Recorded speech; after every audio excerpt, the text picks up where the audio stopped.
We are back now with a journey to one of the most extraordinary places on the planet. It bills itself as the polar bear capital of the world, and they're all watching there as a way of life is disappearing faster than ever. Our chief environmental affairs correspondent, Thompson, has just returned from a trek to a remote area in northern Canada to get a first-hand look at what's happening to these iconic animals. This 10-month-old polar bear cub practices his ice-breaking skills on the tundra near Churchill, Canada.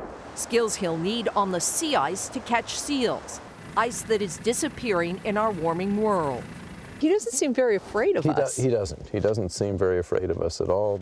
But Dr. Steve Amstrup, chief scientist of Polar Bears International, says the greenhouse gases we are putting into the atmosphere threaten the cub's future, even though today the polar bear population runs as high as 25,000 in the Arctic. Liken it to the passengers on the Titanic. Didn't matter how many people were on the Titanic or how well they were doing. When the Titanic slipped beneath the waves and they lost their habitat, that was it. Polar bears will also go away because of their dependence on the sea ice.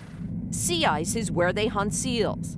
The ice melt season used to start in mid-July. Now it's late June, forcing the polar bears onto land around the town of Churchill, where there are no seals to eat.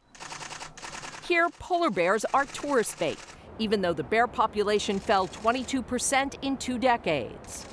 The melt season here in Churchill now lasts 30 days longer than just 30 years ago. As a result, polar bears like this mother and cub that you see behind me, they now must spend an extra month on land, and researchers say that puts the species at risk. Yeah, they're going at it. Dr. Amstrup says a longer melt season shortens the bears' time on the ice to catch seals.